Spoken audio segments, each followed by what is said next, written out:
안녕하십니까, 위닝스탁입니다. 자, 간밤에 증시 보겠습니다. 예, 간밤에 그 CPI가 나왔는데요. CPI가 약간 상승하는 걸로 어, 나오게 됐습니다. 근데 이제 예상치는 이제 0.3 정도 예상했는데 0.2 정도로 예상치보다 두 개 다.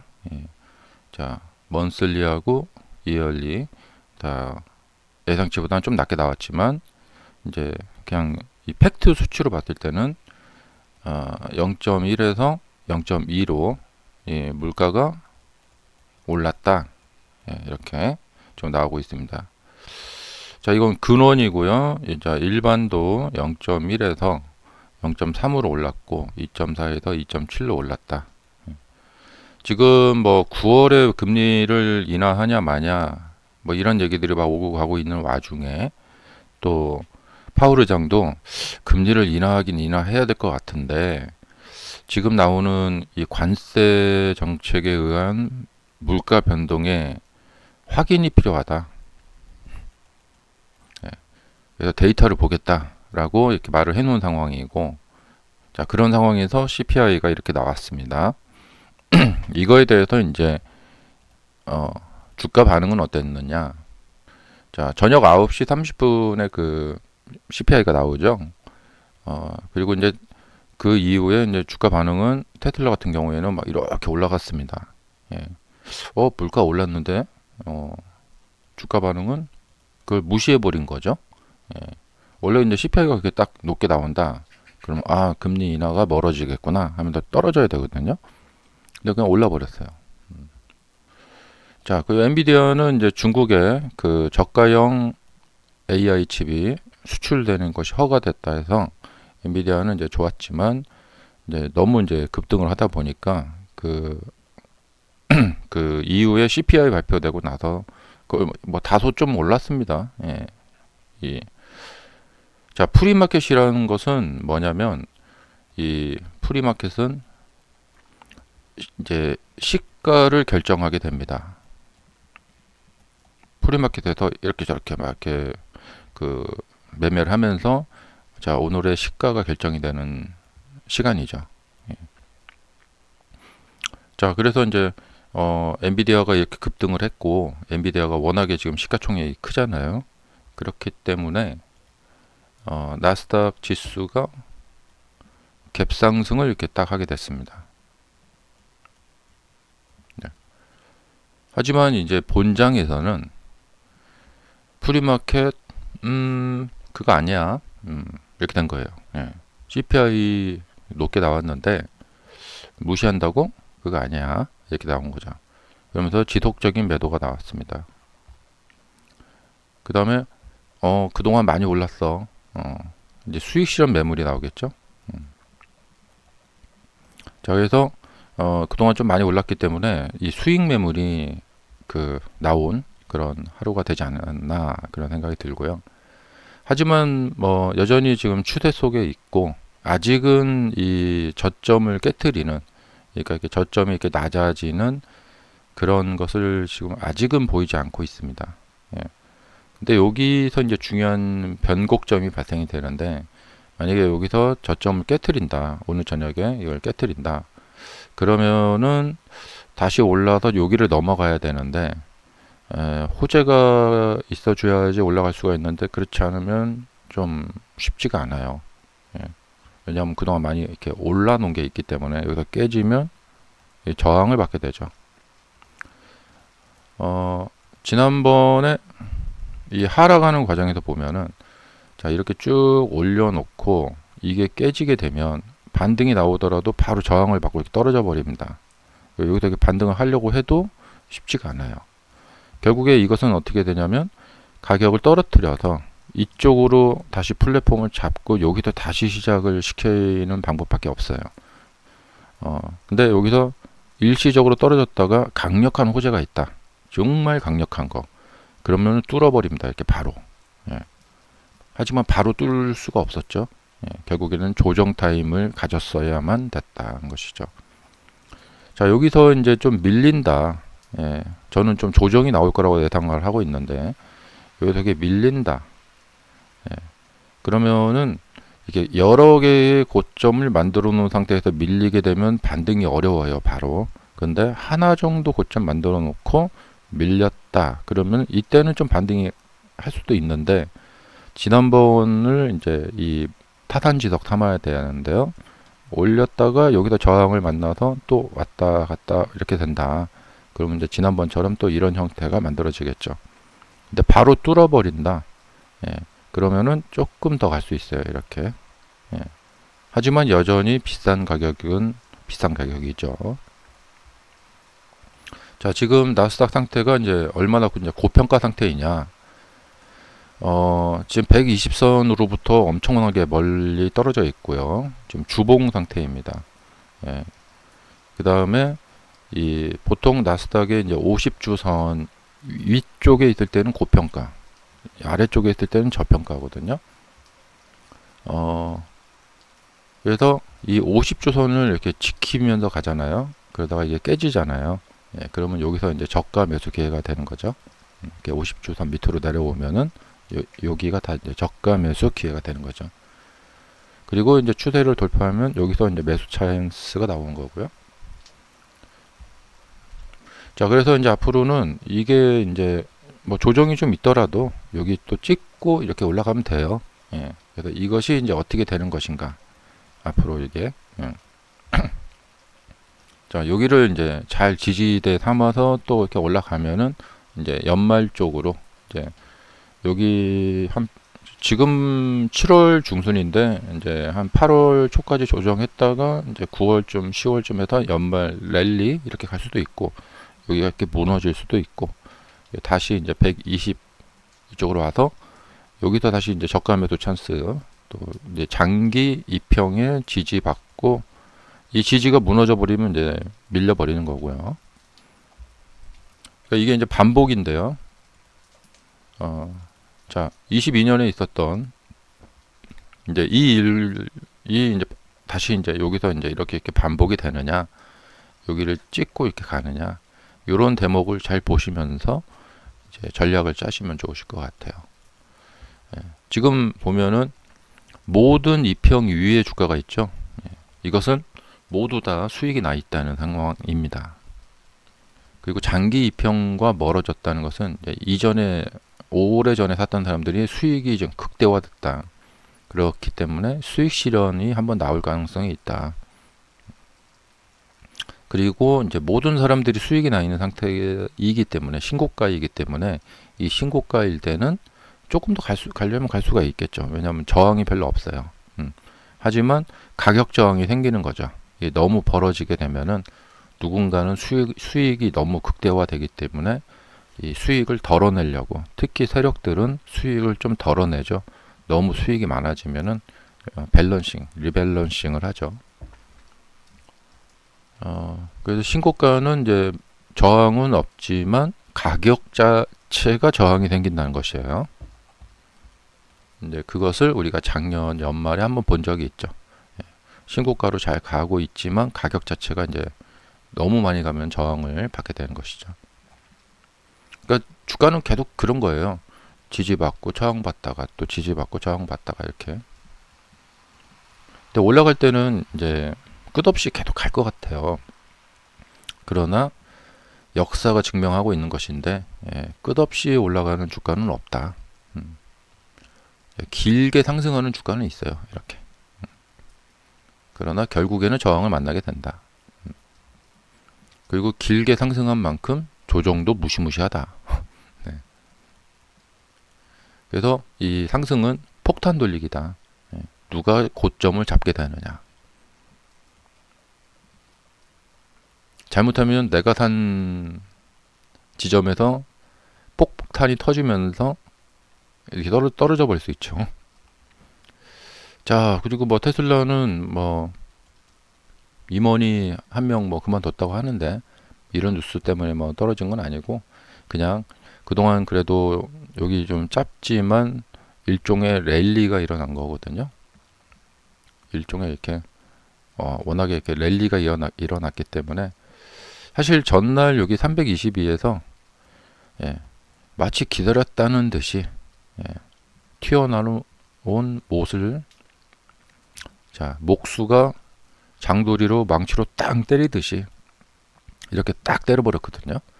예, 그래서 이 저항이 좀 있었다. 예, 그리고 그 가격을 못 넘었다. 이게 뭐 이제 일반적인 차트인데요. 이렇게 많이 올라가면은 이제 여기서 한번 조정이 이렇게 나온다. 그래서 수익 실현 매도가 나왔고 테슬라는 이 변동성이 강하기 때문에 매도가 나와도 좀 이렇게 크게 든다. 자, 이렇게 나오면은 이제 뭐냐면 이제 이 지점에 대한 매물에 대한 이제 이렇게 한번 이렇게 저기를 한번 뚫어볼까 하고 막 이렇게 시도가 있을 수 있어요. 근데 아까 나스닥 차트처럼 약간 올라갔다가 바로 밀렸다가 막 이렇게 해서 여기 조정을 했다가 나중에 이렇게 가는 뭐 그런 거 나올 수 있겠고, 일단 매도가 나왔지만 그 거래량은 그렇게 크지 않았어요. 예. 그러니까 약간의 그 어떤 그 수익 실현 매도가 나온 거죠. 지금은 올라갈 때도 거래량이 적고 내려올 때도 거래량이 적어서 이제 큰 의미는 없는데, 조금 자세하게 분석을 해보자면 이 지엽적인 요 부분에 대한 지엽적인 분석을 좀 해보자면 이제 이게 주가 심리학인데요. 어떤 식으로 좀 중요한 지점이었냐면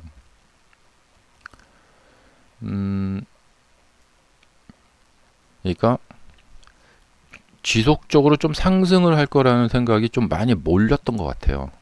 예. 근데 그 생각이 좀 당황스럽게 된 거죠.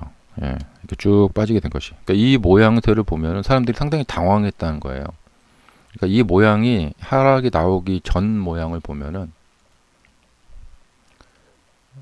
이게 좀 제가 자세히 이 공개 영상에서 좀 자세히 설명드리긴 좀 어려운데 이 모습이 뭐냐면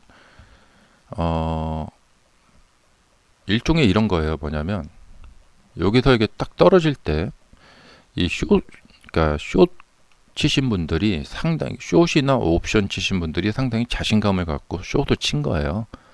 근데 예, 여기도 따라서 숏을 쳤겠죠. 근데 이것이 이렇게 거꾸로 올라가 버린 거죠. 그러니까 이제 황당하죠. 예. 그래서 안 되겠다 하고 이제 숏 정리를 한 거죠. 그러면 이제 숏 커버링이 일어나면서 이게 매수가 쭉 들어오는 거예요. 그래서 이제 다들 위쪽으로 이렇게 가겠다라고 생각을 하는 상황이었는데 그 생각이 완전히 거꾸로 그러니까 뒤집어진 거죠. 그래서 이게 단순한 수익 매도가 아니고 사람들이 조금 이렇게 당황한 매도를 한 거라고 보여져요. 이렇게. 예. 그래서 누군가는 이제 수익 실현을 했고, 그다음에 숏 하신 분들은 짧게 숏 그 정리를 한 것이고, 이런 식으로 해서 수익 매도가 이렇게 나왔다. 그다음에 이제 가령 이런 게 있어요. 자, 옵션, 이 테슬라 주식에 대한 옵션을 어떤 기관이 한 1000조 정도 운영을 한다. 그리고 한 100조 정도를 들여서 주식을 산다. 본주를. 예. 그러면 자, 여기서 자, 콜옵션을 하신 분, 이 콜옵션을 취해 놓고 자신들이 갖고 있는 현금으로 주식을 사서 끌어올려 버리는 거죠. 예. 그리고 예, 여기서 이제 풋옵션을 치는 거죠.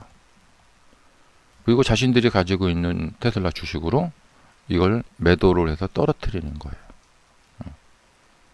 그러니까 돈 많은 세력이 있다. 자기들 마음대로예요. 마음대로죠. 돈만 많겠어요? 정보도 많겠죠. 네. 가령 어떤 임원이 퇴사를 한다. 이런 정보는 그런 세력들은 미리 알고 있겠죠. 네. 우리는 모르지만. 네. 이 뉴스가 나오기 전에 우리는 모르지만, 그래서 이게 이제 정보의 불균형, 그래서 효율적 시장 가설. 네. 그 이야기가 나오는 거죠. 효율적 시장 가설은 뭐냐? 우리가 이렇게 뉴스로 접하는 정보와 그리고 내부에서 일어나는 모르는 정보, 소수만 아는 정보.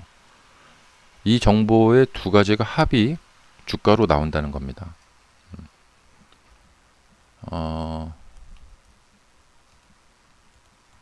그래서 우리는 주가를 이렇게 예측하기가 어려운 게 뭐냐면 내부 정보를 모르기 때문에. 근데 이런 뉴스를 미리 알고 있다, 여러분들이. 그러면 많이 유용하게 쓸 수 있겠죠. 그래서 옵션 세력들은 정말 부럽습니다. 자기들 마음대로, 예를 들면 여기서 이제 이게 자기들 마음대로예요. 여기서 이제 콜 사볼까? 이렇게. 그래갖고 이제 자기들이 주식을 사서 올려서 자기들이. 근데 왜 이렇게 하냐? 옵션은 엄청난 레버리지를 일으킬 수가 있어요.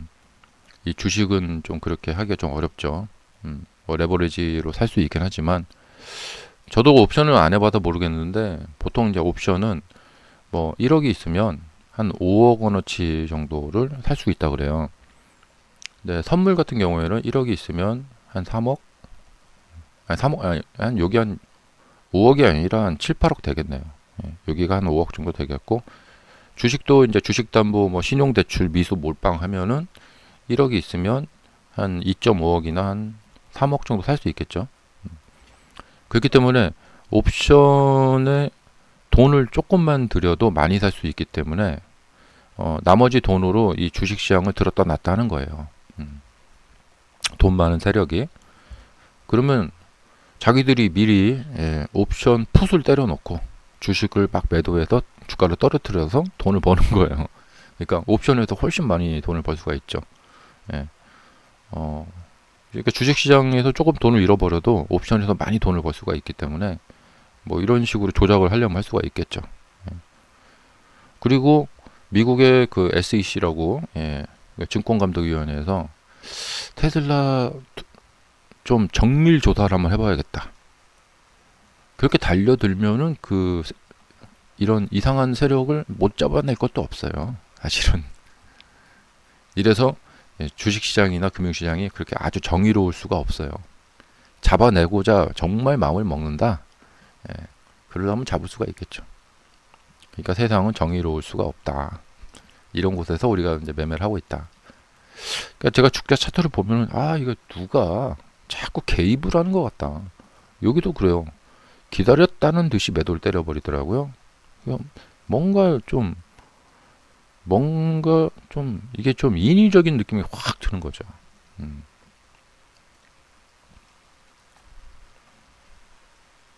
우리 개인들이 이날 여기 올라오기만 하면 다 함께 매도해 버립시다. 그래갖고 막 매도한 걸까요? 막 강력하게. 그래갖고 이걸 막 이렇게 떨어뜨립시다. 이렇게 하는 걸까요? 자, 마지막으로 그래서 지금 이제 금리가 9월달 금리 인하 얘기가 솔솔 나왔었는데 이게 54%까지 떨어졌어요. 그러면 이제 12월 아니 이제 10월 29일 분위기가 이렇게 안 좋게 가면은 이 54%면 조금 애매합니다. 9월달에 금리 인하 이렇게 되면은 이제 그 잭슨 홀 미팅 아주 이제 잭슨 홀 미팅에서 무슨 얘기가 나올까 거기에 대해서 아주 주목이 되겠어요. 이 잭슨 홀 미팅에 제가 추억이 있는데 이 당시죠. 여기서 이제 테슬라가 주가가 싹 올라가서 여기를 한 호가 남겨놓고 있었어요. 올라가려고. 저도 여기서 막 그때 막 매수하고 막 그랬었거든요. 근데 잭슨홀에서 금리 인상 막 엄청 심하게 할 거다 하고 찬물을 그냥 시원하게 찬물을 끼얹어 버렸죠. 그리고 나서 이렇게 가버렸죠. 네. 그래서 잭슨홀 미팅도 상당히 중요합니다. 아마 8월에 있을 것 같은데. 자, 그래서 CPI가 높게 나오면서 좀 이렇게 54%밖에 안 된다는 거예요. 그래서 이번 7월 30일은 금리가 또 동결이 될 것 같다. 그리고 이제 곧 22일인가요? 우리 테슬라 이제 그 실적 발표가 있죠. 그래서 실적 발표에 대한 전망이 또 이제 서서히 또 이 주가에 반영이 될 것 같아요. 자, 아직은 이제 그런 얘기들이 없어서 지금 실적 발표가 있나 하고 까먹고 계신 분들 많이 계실 거예요. 실적이 안 좋을 것 같다 하면은 주가는 미리 먼저 좀 하락을 할 거라고 생각이 됩니다. 예. 이번에 인도량이 조금 나아지긴 했는데 실적이 어떻게 될까? 근데 저는 이번 이 2분기의 모델 Y가 런치 에디션인가? 네, 이 런치 에디션으로 한 1,000만 원 정도 이상 비싼 것을 팔았어요, 많이. 그래서 거기서 좀 많이 남지 않았을까? 예. 그래서 총 매출은 그냥 그래도 그 마진은 좀 올라가지 않았을까? 예, 그런 생각이 하는데 문제는 이 3분기, 4분기, 3분기, 4분기 다 합쳐봐야 연도로 따지면 아마 역성장을 하는 해가 되지 않을까. 작년에 170만 대인가? 근데 올해 한 160만 대 정도로 연도 전체로 보면은 좀 역성장을 하지 않을까. 예, 3분기, 4분기에 뭐 그렇게 많이 뭐 한 50만 대씩 팔지는 않을 것 같아요. 40만 대 초반을 파지 않, 이제 40만 대 초반을 팔면 다행일 것 같고요. 그 다음에 이제 앞으로 가면은 이제 진짜로 보조금이 없어지잖아요. 보조금이 없어지면은 아무래도 판매가 많이 떨어지겠죠. 많이라기보다도 좀 지금 입장에서는 판매가 막 완전히 불을 뿜어야 되는데 하반기로 가면서 불을 뿜어도 저기 뭐야 부족한데 불을 뿜어야 되는데 한 막 50만 대 근접을 해야 되는데 이게 참 이제 요원해진 상황이죠. 그래서 하반기에 지금 보조금 없어지는 상황이 되는데 애매합니다. 예. 그래도 이제 보조금 없어지기 전에 미리 사자 하는 수요가 몰려서 3분기 판매량이 좀 많이 올라가기는 올라갈 것 같아요. 근데 그 다음 분기가 문제이기 때문에 마냥 좋아할 수가 없다는 거죠. 항상 회사의 미래가 밝아 보여야지 주가가 올라가는데 이번 달까지만 좋고 다음 달부터는 나쁠 예정이다. 그러면은 주가가 좀 힘받기가 어렵죠. 여러모로 좀 어려운 상황이고 아직 지금 신당 창당 관련돼서 무슨 이야기가 없어요. 그래서 이렇게 잠잠하게 가는 게 며칠이나 잠잠하게 갈 수 있을까? 아무 이야기가 없어요. 지금 뭐 무슨 서류 접수를 했다던가 그다음에 트럼프가 창당하면은 막 가만히 안 둘 거다 막 이런 얘기를 한다던가 그런 얘기가 지금 며칠간 좀 잠잠합니다. 그래서 불안하죠. 왠지 조용하니까 불안합니다. 그래서 무슨 또 말싸움을 할지 그런 게 앞으로 그런 일이 없으면 좋은데 신당 창당에 대해서 그냥 완전히 무관심으로 뭐 일관한다 이래 버리면 뭐 좋죠 우리는. 감사합니다.